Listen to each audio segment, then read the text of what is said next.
You know, sometimes you're gonna lose your why, and it happens. You know, you lose your why.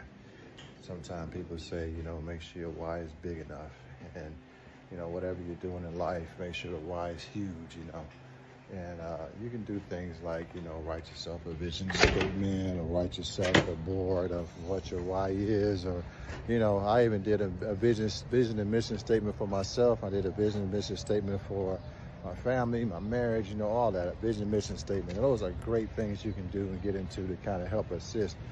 But some days you're just gonna lose your why. You're gonna wake up and say, why am I doing this? What am I doing all this for? You know, I'm tired. I feel like I'm not seeing the result. You know, you think about, you know, certain stories of the Bible when they crossed the Red Sea. I'm pretty sure when they got to the middle of the Red Sea, they was like, why am I even here? I'm too far to go back. I don't see nothing in front of me. I just look on the side and all I see is water. And inside that water, I'm sure you still saw sharks and animals, whatever else was up in that water too.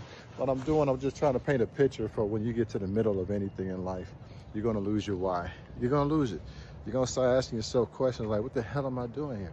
Why am I doing this? Why am I pushing so hard? For what? I'm tired. You know, what's the big why?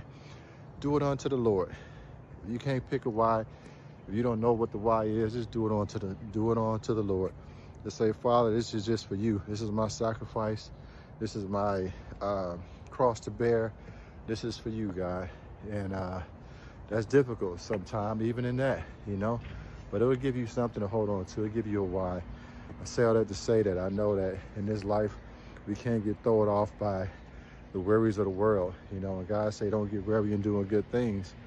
Just know that what you're doing is making an impact. You know, whatever positive move that you're doing, whether it's for your family, for you, for somebody else, for another person you probably don't even know, then, you know, it's for a good thing. You just hang in there. Don't get too caught up in the results.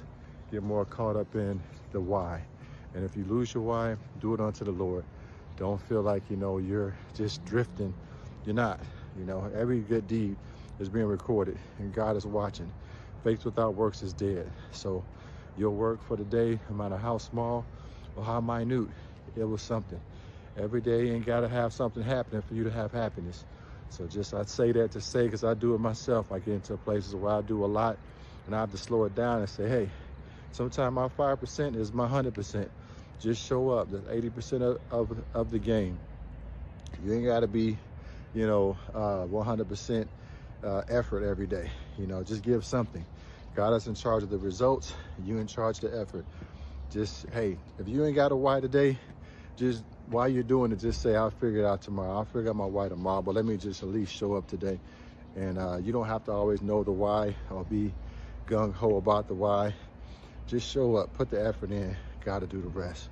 I don't know who that's for. I needed it for myself today, so if I want a blessing, I try to be a blessing. So I hope that blessed you. Whoever needed it, get out there, love yourself. Most of all, go out there and love somebody, but most of all, please go love yourself. Peace.